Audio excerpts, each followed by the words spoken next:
आज की जो वीडियो है वो हम सब के लिए बहुत ही इन्फॉर्मेटिव होने वाली है, क्योंकि आज की जो वीडियो है इसमें हम तकरीबन 6 टिप्स जो हैं वो आपके साथ शेयर करेंगे। एक ये कि ये जो गला इस तरह से बना हुआ आता है, जैसे वीडियो में शुरू में मैंने आपको दिखाया कि इसको किस तरह से एडजस्ट करें। दूसरा ये कि इसकी जो लाइनिंग है, ये जो नीचे मैंने इसका कपड़ा रखा हुआ है शमीज़ वाला कपड़ा, इसको हम किस तरह से जो है वो इकट्ठा काट सकते हैं। तीसरा हम इसमें सीखेंगे कि ये जो हमारा लाइनिंग वाला फैब्रिक है, जब हम ड्रेस को स्टिच कर रहे होते हैं, ये बहुत ज़्यादा स्लिप होता है, तो इसको हम किस तरह से एडजस्ट कर सकते हैं।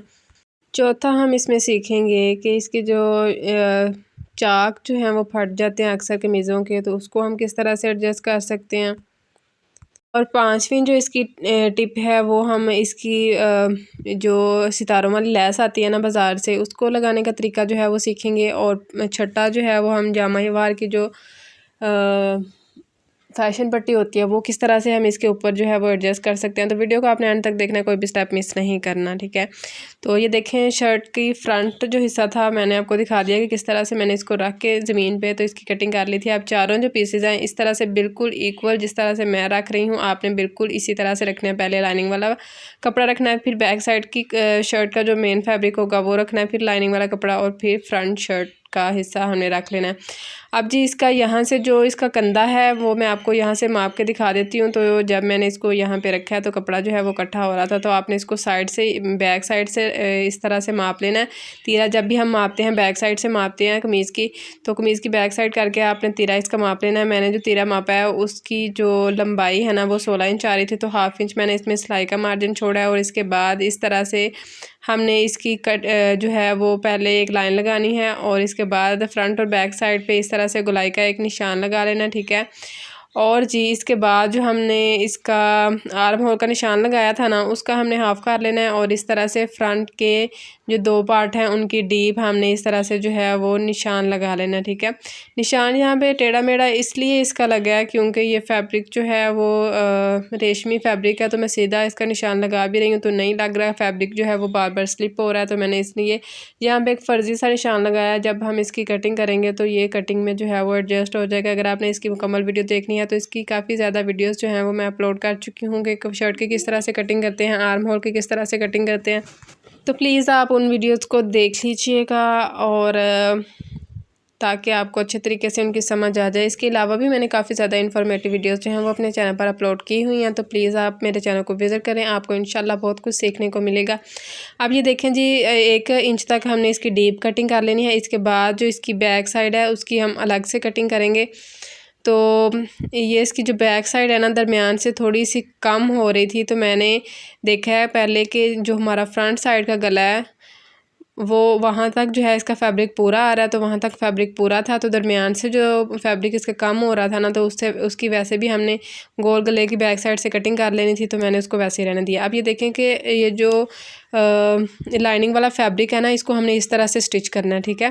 पहले हमने ऊपर तीरे वाली साइड स्टिच कर लेनी है, इसके बाद हमने आर्म होल जो है उनको स्टिच कर लेना है। फिर जो हमारी लाइनिंग है इसका नीचे जो बॉर्डर है उसको हमने स्टिच कर लेना तकरीबन हाफ इंच तक। और इसके बाद इसकी जो चाक वाली साइड है ना उसको हमने मुकम्मल जो है वो स्टिच कर लेना है। अब ये देखें कि ये जो गले की शेप है इसके साथ साथ हमने यहाँ पे सिलाई लगा लेनी है। सिलाई लगाने का मकसद ये है कि एक तो हमारा कपड़ा जो है वो अच्छे तरीके से फिक्स हो जाए, ताकि जब बाद में हम इसके ऊपर बुकरम अटैच करें ना तो बुकरम अच्छे तरीके से अटैच हो जाए। तो बुकरम को हमने काट के नहीं लगाना, वो भी मैं आपको दिखाती हूँ कि बुकरम को हम इस तरह के गलों के ऊपर किस तरह से जो है वो लगाते हैं।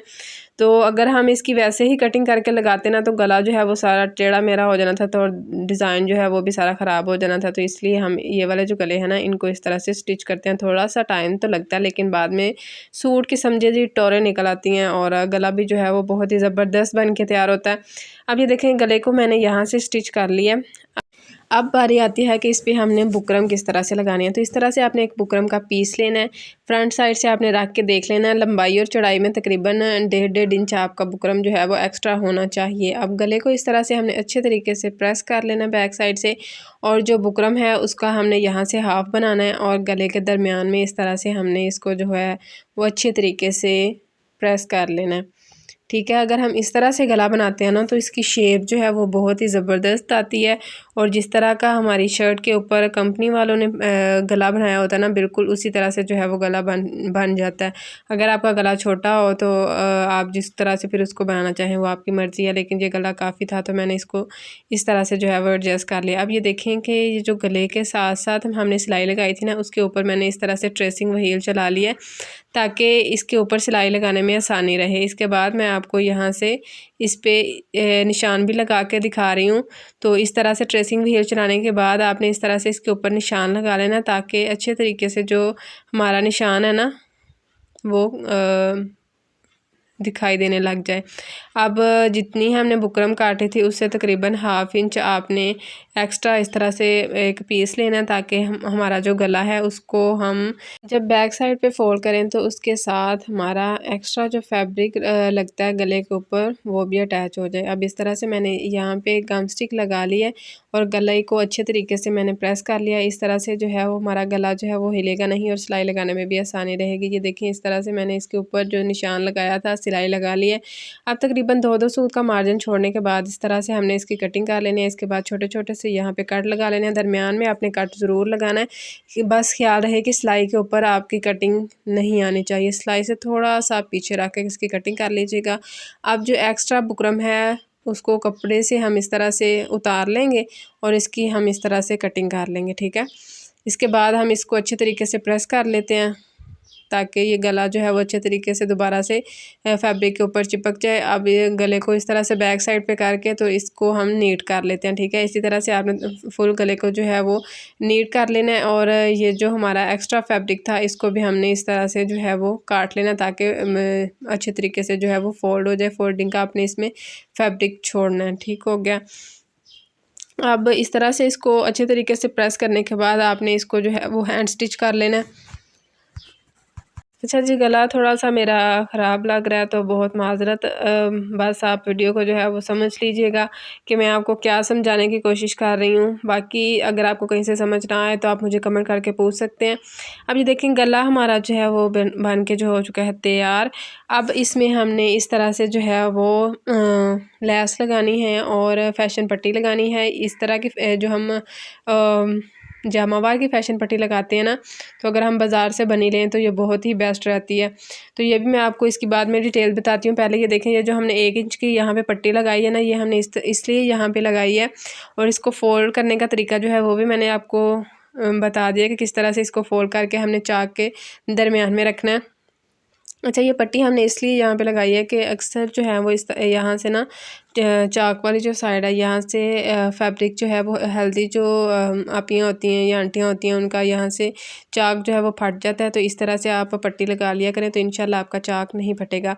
अब ये देखें इस तरह से हमने जो फैशन पट्टी है इसको रख के तो इसके ऊपर किनारे किनारे के ऊपर सिलाई लगा लेनी है। यहाँ पे एक्स्ट्रा फैब्रिक नीचे दामन वाली साइड पे नहीं था तो इसको मैंने ½ इंच तक ऊपर ही रखा है, और लैस जो है ना इसकी इस तरह से हमने लगा लेनी है दूसरी साइड पे फोल्ड करके।